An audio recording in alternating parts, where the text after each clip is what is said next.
शक्ति नहीं रही। हमारे अंदर अब शक्ति नहीं है, इसलिए हम कोई काम के नहीं बचे, कोई काम नहीं कर पाते। तो जिस शक्ति के ना रहने पर हम भी कुछ नहीं कर पाते, अथवा जिस शक्ति के रहते हम सारे कार्य कर पाते, उसी तरह जो भगवान की शक्ति है, जिस शक्ति से भगवान अपने सारे कार्य करते हैं, वही भगवान की शक्ति रूपवान होकर श्री राधा जी के रूप में अवतरित हुई है, वही राधा जी। तो कृष्ण और कृष्ण की शक्ति अलग तो नहीं हुए ना। उसी तरह जो कृष्ण है वही राधा है, जो राधा है वही कृष्ण है। एकम ज्योति दुधा भिन्न, जैसे एक ज्योति दो भागों में बट जावे, उसी तरह वही एक ज्योति दो भागों में बट गई, तो एक कृष्ण हो गई, एक राधा हो गई। किसी की शक्ति की प्रशंसा कर दो, गजब की शक्ति है भैया आपके अंदर, तो खुश हो जाता है। क्यों? क्योंकि आपने उसकी शक्ति की वंदना कर दी, उसकी शक्ति की प्रशंसा कर दी। किसी की? भैया बहुत शक्ति है आपके अंदर, आप तो 3-3 दिन तक भूखे रह लेते हो। बहुत शक्ति है आपके अंदर, आप इतना वजन उठा लेते हो। बहुत शक्ति है आपके अंदर, जो इतना सहन कर लेते हो। बहुत शक्ति है आपके अंदर। आपकी बार बार शक्ति की जब कोई प्रशंसा करता है, तो जैसे आप प्रसन्न हो जाते हो, उसी तरह जब आप राधा राधा बोलते हो तो भगवान कृष्ण प्रसन्न हो जाते हैं। क्योंकि कृष्ण की राधा जी कौन है? शक्ति है, आह्लादनी शक्ति है। इसीलिए राधे राधे जपो चले आएंगे बिहारी, राधा राधा रटते ही कृष्ण प्रसन्न हो जाते हैं कि आपने मेरी शक्ति की आराधना करी, मेरी शक्ति की प्रशंसा करी। और भगवान की जो शक्ति है वो नित्य किशोरी है। श्री राधा जी जो है, अच्छा संसार में जितनी स्त्रियों के नाम हैं, जितने भी नाम हैं, प्रत्येक नाम के साथ में अगर माता जोड़ दोगे यदि, तो नाम में माता सूट कर जाता है। क्योंकि वो माता के नाम के कई स्त्रियों के नाम माता के नाम के होते हैं, और माता नाम उनके साथ, माँ उनके साथ सूट कर जाता है। जगदम्बा, दुर्गा माँ, किसी भी नाम के साथ माँ जोड़ दोगे सूट कर जाएगा। पर आप राधा के साथ माँ जोड़ के देखो, सूट ही नहीं करता। राधा मैया लगता है क्या? ऐसे लगता है अपूर्णता, अपूर्ण सांस। राधा माता नहीं जो सूट कर रहा है। क्यों सूट नहीं कर रहा है? क्योंकि राधा माँ है ही नहीं, राधा मैया है ही नहीं। राधा जी नित्य किशोरी है, नित्य किशोरी। युवा अवस्था, युवा और किशोर अवस्था के बीच में, बाल्यावस्था और युवा अवस्था के बीच की जो अवस्था है उसको किशोर अवस्था कहते हैं। और राधा जी कौन है? नित्य किशोरी। कभी वो बड़ी ही नहीं होती, वो कभी युवान भी नहीं होती। तो जो कभी युवान ही नहीं होती हैं, उनको माता कैसे कह सकते हो? इसलिए उनको किशोरी जी कहते हैं, उनको लाडली जू कहते हैं, उनको प्रियाजू कहते हैं, उनको श्री राधा जू कहते हैं। श्री राधा जू की कृपा से मैंने गिरिवर लियो उठाए। हाँ, तो राधा जी कौन है? कृष्ण की शक्ति है राधा। और हम लोग जो भगवान श्री यहाँ वृंदावन धाम की बात यदि कहें तो श्रीमद् देवी भागवत महापुराण के अनुसार वृंदावन एक शक्ति पीठ है, और उस पीठ की अधिष्ठात्री देवी श्री राधा जी ही है। और वो शक्ति की उपासना का केंद्र है। और उत्तर भारत में हम कृष्ण को उनकी शक्ति के साथ, हम जैसे यहाँ उत्तर से लेकर के यहाँ मध्य प्रदेश तक, पूरा उत्तर प्रदेश, उत्तरांचल, उत्तराखंड और पूर्व उत्तर से जम्मू कश्मीर से लेकर के, और यहाँ जब तक गुजरात महाराष्ट्र की बॉर्डर पर आरंभ नहीं हो जाती, वहां तक श्री कृष्ण के साथ राधा जी ही मिलेंगी। और जैसे ही गुजरात प्रांत में चले गए या महाराष्ट्र प्रांत में चले गए, तो फिर वहां कृष्ण के साथ मंदिर में रुक्मिणी जी मिलेंगी, वहां राधा जी नहीं होंगे। वहां रुक्मिणी विठ्ठल भगवान की पूजा होती है। पंढरपुर में विराजमान है। कभी कृष्ण की छवि को देखना तो भगवान कृष्ण अपने दोनों हाथ कमर पर खड़े किए, सीधे खड़े हुए और रुक्मिणी जी के साथ विराजमान सीधे खड़े हैं। और पत्नी के सामने तो सीधा रहना ही चाहिए भैया, पत्नी के आगे टेढ़े हुए कि काम गड़बड़ हो जाएगा। तो भगवान यहाँ बिल्कुल सीधे खड़े, पर राधा जी के साथ जहां पर भी खड़े मिलेंगे ठाकुर जी, आप देखना थोड़े टेढ़े ही खड़े रहते, कभी सीधे नहीं मिलेंगे। और रुक्मिणी जी के साथ जब भी खड़े होते हैं बिल्कुल सीधे खड़े हैं साहब। तो पत्नी के सामने बिल्कुल सीधे रहना चाहिए, इसके सामने टेढ़ापन बिल्कुल नहीं चलेगा। इसी में भलाई है महाराज। जो सुख चाहो संसार में तो बिल्कुल सीधे बन के रहो।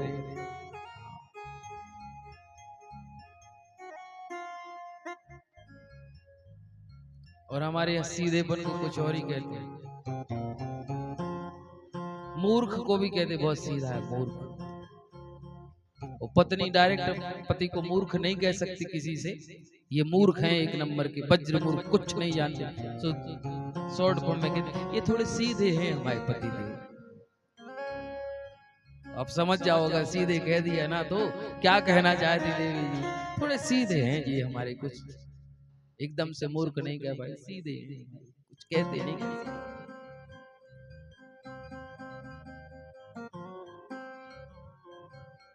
बोलो वृंदावन बिहारी लाल की। कछु माखन को बल बढ़ो, कछु गोपन करी सहाय, श्री राधा जू की कृपा से मैंने गिरिवर लियो उठाए। गोवर्धन को उठाया भगवान ने। 7 दिन बीत गए और वो ब्रजवासी ब्रज गोपियां, आज उत्सव था ना गोवर्धन का। 84 कोस भूमि में फैले हुए ब्रज से सारे के सारे स्त्री पुरुष बच्चे सहित आए थे, जो शायद कभी कभी कृष्ण से मिल पाते थे। आज वो उत्सव के कारण सब इकट्ठे हुए थे एक जगह पर, और आज 7 दिन तक भगवान को देखने का, उनको दर्शन करने का उनको मौका मिल गया है। 7 दिन से ब्रजवासी सोए नहीं, बस देखते ही रहे, देखते ही रहे। कन्हैया, कितना प्यारा समय होगा वो, कन्हैया उनको देख रहे हैं, वो कन्हैया को देख रहे हैं। ये भूल गए कि हमारे ऊपर बहुत बड़ा वजन भी है कहीं ये, लेकिन नहीं, कन्हैया के हाथ में पर्वत है ना। कन्हैया हमको मरने नहीं देगा, कन्हैया हमको दुख नहीं देखने।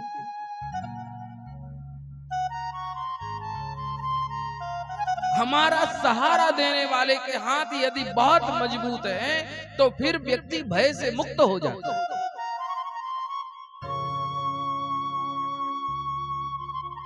छोटा सा बच्चा होता है ना, 6 महीने का, 5 महीने का, साल भर का, और उसका पिता उसको ऊपर उछाल उछाल करके खेलता है उसके साथ, कई बार उसको ऊपर उछाल देता है। उस बच्चे को जितना उछालते हैं ना वो खिलखिला करके हंसता है। वो रोता नहीं है, वो घबराता नहीं है, वो डरता नहीं है। क्यों नहीं डरता, क्यों नहीं रोता, क्यों नहीं घबराता? क्योंकि उसको विश्वास है कि जो मुझे थामने के लिए खड़ा है वो मेरा पिता है, और उसके हाथ बहुत मजबूती से मुझको सहारा देने के लिए तत्पर खड़े हैं, वो मुझे गिरने नहीं देंगे। जब विश्वास होता है ना तो खुश होते हैं। आज सारे ब्रजवासी उसी तरह से आज प्रसन्न हैं, आनंद विभोर हो रहे हैं कि मेरे सहारे पर एक बहुत मजबूत हाथ है जो मुझे डूबने नहीं देंगे, मुझे गिरने नहीं देंगे, मुझे मरने नहीं देंगे। 7 दिन बीत गए, सांबर तक मेघों के द्वारा बरसाया हुआ सारा जल खत्म हो गया। इंद्र के पास वापस गए, बोले महाराज जितना भी हमारे स्टॉक में पानी था वो पूरा का पूरा हमने बहा दिया, बरसा दिया, अब भैया पूरा पानी खत्म। इंद्र बड़े प्रसन्न, अब तो ठीक रहा, ब्रज में कोई बचा नहीं होगा। एक देवता इंद्र दूत को भेजा, जाओ देख करके आओ, कोई जगह ऐसी तो नहीं बची जो डूबी ना हो।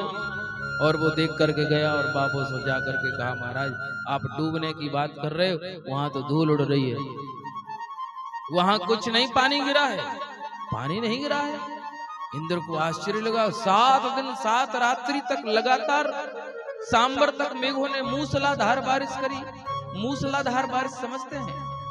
मूसल होता है ना, मूसल, मूसर, मूसर तो समझते हैं, मूसर की जितनी धार अनवरत रूप से लगातार ऐसी अरबों खरबों धारें लगातार जो गिरती रहे, उसको मूसलाधार बारिश, एक एक बूंद मूसल के समान मोटी होकर के धरती पर गिरे, उसको मूसलाधार। इंद्र ने सोचा डूब ही गया होगा पूरा ब्रिज, स्वयं आकर के देखा, आश्चर्य ना हुआ, आश्चर्य हुआ कि भैया कहां चला गया इतना पानी बरसा। देखा तो वाकई वहां भगवान ने उसी समय पे सब ब्रजवासियों से कह दिया कि भैया अब खतरा टल गया है, अब आप लोग बाहर निकल जाओ। सब लोग बाहर चले गए, सब बाहर निकल के गए। अब कन्हैया ने जिस गड्ढा में से वो गोवर्धन उखाड़ा था, उसी गड्ढे में वापस गोवर्धन को स्थापित कर दिया है। इंद्र वापस स्वर्ग गए हैं और स्वर्ग में जाकर बहुत ज्यादा उनको समझ गए कि ये मैंने बहुत गलत काम कर दिया। 7 दिन तक भगवान को, अखिल कोटि ब्रह्मांड नायक परब्रह्म परमात्मा को 7 दिन तक और 7 रात्रि तक गोवर्धन उठाने पर विवश कर दिया। पता नहीं भगवान क्या करेंगे, मुझको क्या दंड देंगे। वो तो परब्रह्म है, परमात्मा है, वो तो 1 मिनट लगता है उनको। हो सकता है कि किसी ग्वालई को जाकर कह दें, मनसुखा जाओ बेटा आज से तुम इंद्र, और इंद्र के आसन को 1 मिनट में, तो राजा से रंक और रंक से राजा बनाने में उनको पल भर नहीं लगता महाराज। इंद्र घबराए और वहां से अपने साथ में ऐरावत हाथी को लेकर के आए और स्वर्ग की एक बहुत सुंदर गाय जिसका नाम है सुरभि नाम की गाय को लेकर के आए हैं। भगवान से बारंबार क्षमा याचना करी है और इंद्र ऐरावत हाथी की सूंड में आकाश गंगा का जल भर करके लाए और ऐरावत की हाथी की सूंड से भगवान श्री कृष्ण का सुंदर अभिषेक किया है उस जल से, और वो सुरभि नाम की गाय भगवान को भेंट में दी है। और इंद्र ने हाथ जोड़कर भगवान से क्षमा याचना करी। भगवान ने भी इंद्र को कह दिया, जाओ गम्यताम शक्र भद्रम्बा क्रियते मनुशासनम, जाओ अपनी अनुशासन में रह करके सारे कार्य करो, जाओ। प्रभु नाराज तो नहीं है आप हमसे? नहीं इंद्र जाओ, कोई बात नहीं, कोई नाराजगी नहीं है। बोले इंद्र से प्रसन्न हो गए भगवान? कैसे प्रसन्न हो गए? गलती तो बहुत बड़ी करी इंद्र ने, पर फिर भी प्रसन्न हो गए। तो बोले प्रसन्नता का कारण यह है, पहली बार तो इंद्र जो है उनके लिए भेंट लेकर के आए हैं गाय, जो गाय भगवान के लिए सबसे ज्यादा प्रिय है, जिस गाय के कारण भगवान का नाम गोपाल पड़ा। और भगवान के धरती पर आने का कारण भी विप्र धेनु, धेनु माने गाय, विप्र धेनु सुर संत हित लीन मनुज अवतार, जिनके लिए भगवान धरती पर आए हैं वही चीज उनको उपहार में दे दी जाए तो भगवान तो प्रसन्न होंगे ही। बोले इंद्र से इसलिए प्रसन्न हो गए कि वो गिफ्ट लाया था भगवान को। एक कारण और भी है भगवान के प्रसन्न होने का। जैसे सारे ब्रजवासी आज 7 दिन तक निश्चिंत होकर के भगवान के साथ रहे और भगवान के दर्शन का सौभाग्य मिला, तो भगवान कहते हैं जैसे जो भक्त मुझको मिलने के लिए तड़पता है, जो मुझसे मिलने के लिए ललायत रहता है, उसी तरह तो मैं भी उनसे मिलने के लिए ललायत रहता हूँ। ये यथा माम प्रपद्यन्ते तांस तथैव भजाम्यहम्, गीता के अनुसार कह रहे हैं, जो मुझको जिस अवस्था में भजता है, रटता है, बिल्कुल ठीक वैसे ही मैं भी उसको भजता हूँ। तो भगवान की जीवन, भगवान की भक्ति में औपचारिकता नाम की चीज नहीं होनी चाहिए, फॉर्मेलिटी नहीं होनी चाहिए कि तुम कर रहे हो सो हम कर रहे हैं और सब कर रहे थे सो हम कर रहे थे। नहीं, सच्चे शुद्ध विशुद्ध मन से भगवान के लिए समर्पित होना चाहिए, किसी को दिखाने के लिए भी नहीं कि कोई देखेगा हमको भजन करते हुए तो ठीक है तभी करेंगे हम भजन। अगर कोई, कई लोगों के मन में रहता है कि ओ बड़ा दिखावा करते हुए और जाएंगे और कि सब लोगों को पता चल जाए कि हम पूजा कर रहे थे। भगवान कहते किसी को दिखाने के लिए काम मत करो, अगर करना है तो सिर्फ मुझे दिखाने के लिए। जगत को रिझाओगे तो कोई रीझेगा तो कोई रूठेगा, और जगदीश्वर को रिझाओगे तो वो रीझ जाएंगे बस, और रूठने का तो कोई काम नहीं। भगवान को दिखावा बिल्कुल भी पसंद नहीं। निर्मल मन जन सो मोहि पावा, मोहि कपट छल छिद्र ना भावा। नौटंकी पसंद नहीं भगवान को बिल्कुल। तुम जैसे हो वैसे मेरे पास आओ, हम तुमको स्वीकार कर लेंगे। नौटंकी नहीं चाहिए बिल्कुल भी। किसके सामने नौटंकी कर रहे हो? भगवान के सामने जो सब चीज जानते हैं। तुम्हारे अंदर कितनी सत्यता है, तुम्हारे अंदर कितना विश्वास है, तुम कितना दिखावा कर रहे हो, तुम कितना प्रेम करते हो, सब जानते हैं।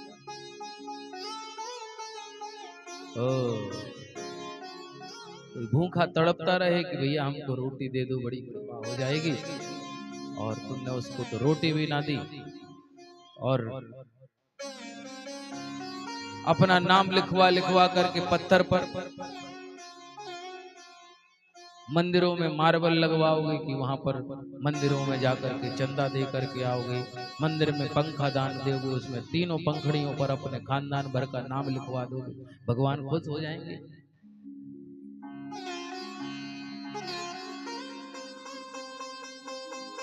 आपने बड़ा सुंदर यहाँ गांव में मंदिर बनाया है, देवी जी का मंदिर बनाया, बड़ा सुंदर मंदिर बनाया।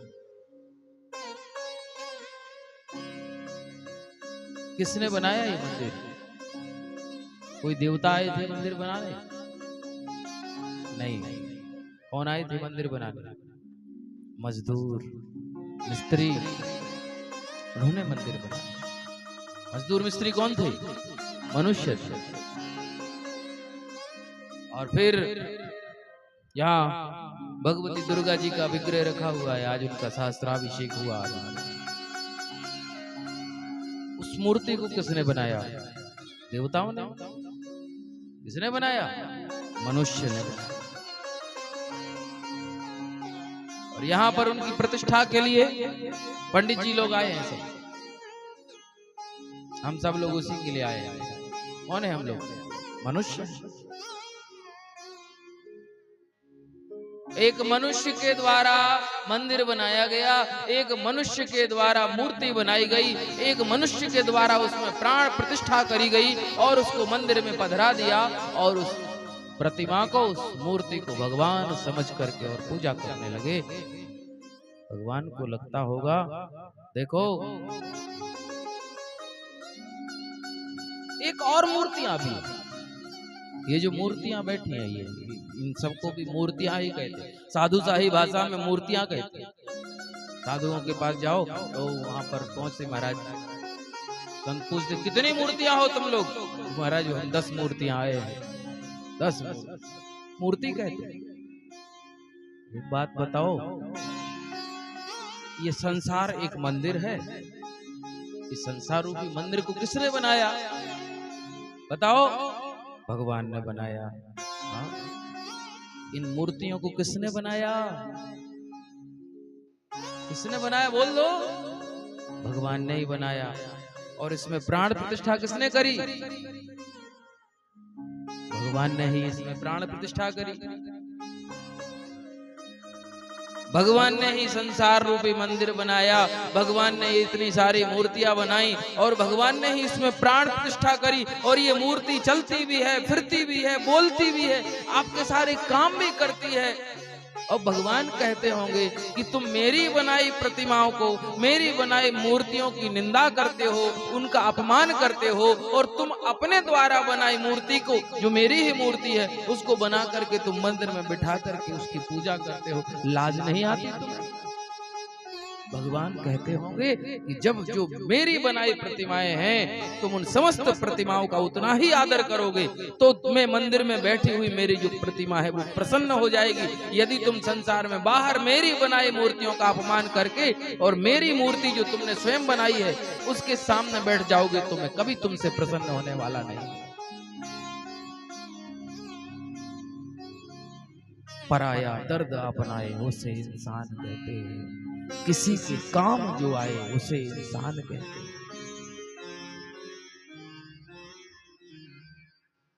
आदर करना सीखो। जीवों का होना, सबके प्रति दया रखना, नाम में रुचि और जीव मात्र के प्रति दया। नामे रुचि जीवे दया।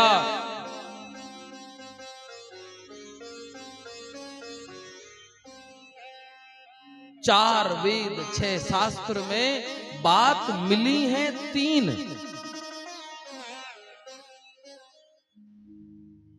चार वेद 6 शास्त्र में बात मिली है 3।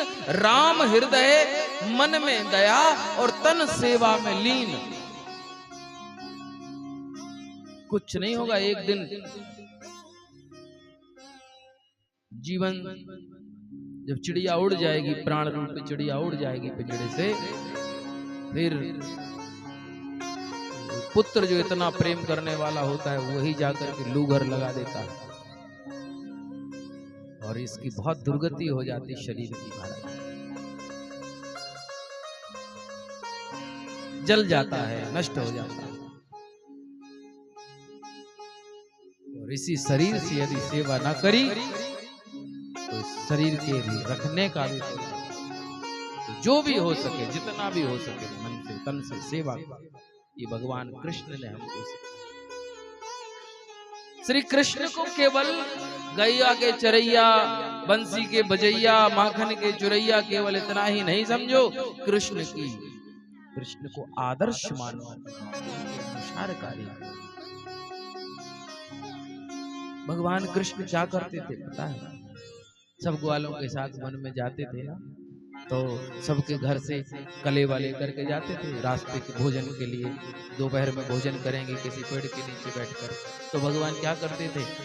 मैया भी उनको पकवान बना करके रखती थी, बहुत स्वादिष्ट स्वादिष्ट व्यंजन बना के रखती थी। भगवान वो सब साथी सब इकट्ठा करो, सब अपना अपना निकाल के बाहर रखो, ये पकवान जो भी घर से बना करके लाए हो। तो कोई सूखी रोटी लाया है, तो कोई अचार के साथ रोटी लाया है, तो कोई कुछ लाया है, तो कोई कुछ लाया है, अलग अलग सामान लेकर। तो भगवान अपना पकवान उन समस्त मित्रों को बांट दिया करते थे। और उन मित्रों का जो सामान होता था, जो भी किसी का सत्तू, किसी का सूखी रोटी, किसी की बासी रोटी, ये सब भगवान उसमें से थोड़ा थोड़ा करके स्वयं खाते थे और अपना जो पकवान होता था अपने सब मित्रों को खिलाते। उनसे केवल एक ही चीज ना सीखो कि उन्होंने बांसुरी बजाई, उन्होंने रास रचाया। भगवान के जैसा उनके आदर्शों में जाकर के देखो। मैं तो ये कहता हूं केवल कथा में ही नहीं, अपने घर घर में भागवत रखो और घर घर में भागवत रख करके रोज एक एक अध्याय पढ़ो। 335 अध्याय हैं, लगभग साल भर में पूरी भागवत हो जाती है। भगवान एक आदर्श है, एक कुशल राजनीतिक है, ग्रेट पॉलिटिशियन। उनके जैसा राजनीतिक कोई नहीं, उनके जैसा समदर्शी कोई नहीं, उनके जैसा प्यार देने वाला कोई नहीं। सब जीवधारियों के प्रति उनका समर्पण, उनका प्रेम बड़ा अद्भुत। महाराज भगवान ने तत्क्षण इंद्र को क्षमा भी कर दिया। जाओ इंद्र, अपने अनुशासन में रह करके सारा कार्य करो। क्योंकि उसने एक काम किया कि भगवान के साथियों को, भगवान के भक्तों को 7 दिन तक एक ही जगह पर, एक ही छत के नीचे रहने का मौका दिया ना। शायद ये समय अब दोबारा कभी जीवन में आएगा कि नहीं आएगा कि सब ब्रजवासियों के साथ एक साथ खड़े होने का सौभाग्य। इसलिए आज इंद्र को क्षमा कर दिया। जाओ इंद्र, गम्यताम शक्र भद्रम वा क्रियते में अनुशासनम। जाओ अपने अनुशासन में रह करके अपने जीवन के सारे कार्य करो। महाराज भगवान ने गोवर्धन को उठाया है। गोवर्धन को उठाने के बाद भगवान ने बड़ी सुंदर लीलाएं और भी करी ब्रज में जाकर के। वरुण जी को एक बार अहंकार हुआ था, तो वरुण जी के अहंकार को भी दूर करने के लिए भगवान ने लीला करी। एक बार श्री नंद बाबा एकादशी का उपवास करते थे, एकादशी का व्रत करते थे। अगले दिन द्वादशी सूर्योदय के तुरंत बाद समाप्त हो रही थी। एकादशी का पारण सदैव द्वादशी में ही करना चाहिए, और यदि उस दिन द्वादशी कम है और त्रयोदशी लग जाए और त्रयोदशी पे अगर एकादशी का पारणा करते हैं तो एकादशी के व्रत का फल नहीं मिलता। तो एकादशी का उपवास कब तोड़ना चाहिए? द्वादशी में। और कई बार ऐसा होता है कि पंचांग में द्वादशी बहुत कम होती है, तो उस अवस्था में द्वादशी को देख करके पंचांग में पता करके द्वादशी कब है तो द्वादशी कितनी देर तक है और कितने बजे तक है पंचांग में बतरा में पता चल जाता है। तो उस दिन नंद बाबा को पता लगा कि सूर्योदय के तुरंत बाद द्वादशी समाप्त हो रही है। तो बेचारे नंद बाबा आधी रात में ही चले गए यमुना जी स्नान करने के लिए। आधी रात में कभी भी किसी नदी में स्नान नहीं करना चाहिए, क्योंकि जल के देवता है वरुण, और वरुण के दूत भी आराम करना चाहते हैं, रेस्ट करना चाहते हैं। तो उनके रेस्ट में, उनके आराम में दखल हुआ, तो नंद बाबा को बंदी बना करके और वरुण लोग ले गए। अब इंद्र जो वरुण देवता के वहां पर बंदी हथकड़ियों से बांध कर नंद बाबा को छोड़ दिया। अब इधर सुबह हो गई, सूर्योदय हो गया और नंद बाबा अभी तक लौटे ना। तो यशोदा मैया बहुत दुखी होकर के कन्हैया से कहते हैं, लाला तुम्हारे बाबा पता ना कहाँ चले गए, अभी तक तो आए नहीं। कन्हैया ने मैया को शांत बना दी, मैया तुम चिंता ना करो, जहाँ कहीं भी होंगे बाबा उनको अतिशीघ्र हम लेकर के आते। भगवान यमुना जी के तट पर गए और वहां पर नंद बाबा की चरण पादुका और वहां कमंडल आदि रखा देखा, ध्यान लगाया तो पता चला कि वरुण लोक में है। और भगवान एक ही पल में वरुण लोक चले गए और वरुण लोक में जाकर के जैसे ही वरुण के सामने पहुंचे और वरुण ने साष्टांग होकर के ठाकुर जी का स्वागत किया। प्रभु आप ही पधार गए, हमें आदेश दिया होता हम आपकी सेवा में पहुंच जाते, बताइए मैं क्या सेवा करूं। नंद बाबा सामने बंदे खड़े। कन्हैया ने कहा तुम मुझे तो प्रणाम कर रहे हो पर मेरे पिता को तुमने बंदी बना रखा है। वो आपके पिताजी? ओहो महाराज गलती हो गई, क्षमा कर दो महाराज। तो बड़े आदमी जब गलती करते हैं ना तो गलती का पूरा इल्जाम अपने नौकरों के ऊपर छोड़ देते। बड़े आदमियों का स्वभाव होता है, अरे महाराज ये नौकर हैं दो कौड़ी के, इनमें अकल नहीं है, इन्होंने पहचान किए भी नहीं, बंदी बना लाए, महाराज क्षमा कर दो। खुद की गलती को नौकरों के सिर मढ़ देते हैं ऐसे। भगवान मुस्कुराए, हमें ही समझा रहे हो, हम सब जानते हैं। बोले प्रभु क्षमा कर दो, बड़ी गलती हो गई। तुरंत भागते हुए वरुण स्वयं गए हैं और जाकर नंद बाबा को बंधन से मुक्त किया। नंद बाबा के सामने हाथ जोड़ करके वरुण देवता क्षमा मांग रहे हैं। नंद बाबा को बहुत सारे उपहार भेंट में दिए वरुण देवता ने, भगवान को भी बहुत सारे उपहार भेंट में दिए, प्रभु क्षमा करो हमको। भगवान मुस्कुराते हुए वरुण को क्षमा करके नंद बाबा को लेकर के और वापस आए हैं। आज नंद बाबा ने सब ब्रजवासियों को जाकर के बताया, सुनो मेरा लाला मेरा कन्हैया साधारण नहीं है, वो अखिल कोटि ब्रह्मांड नायक साक्षात नारायण है, साक्षात ब्रह्म है वो। ब्रजवासी घेर करके कन्हैया के पास आ गए, सब समूह के समूह बनाकर। कन्हैया ने देखा, ऐसे क्यों देख रहे हो, क्या बात हो गई? कन्हैया एक बात पूछूं, सच सच बताओगे? हाँ पूछो ना, क्या बात है? कन्हैया सच सच बताना, क्या तुम भगवान हो? भगवान मुस्कुराए और कहा हाँ हूं मैं भगवान। सच में कन्हैया तुम भगवान हो? अरे कहा तो है ना हूं मैं भगवान। कन्हैया आंखों में आंसू भर आए ब्रजवासी, लाला हम तो कछु न जाने वाला, गंवार ब्रजवासी हैं, बेजर की रोटी खाए वारे, पोखर को पानी पीवे वारे कन्हैया। हमारी सुबह की शुरुआत होवे गैयन की सेवा में और गैयन की सेवा करते करते सांझ है जावे। कन्हैया हम कछु जोग जप तप ध्यान कछु न जाने कन्हैया। और एक बात तो हमने सुनी है लाला, तुम्हारो धाम देखने के ताई लोगों को मरना पड़े, पहले बिना मरे आपका कोई धाम नहीं देख सकता।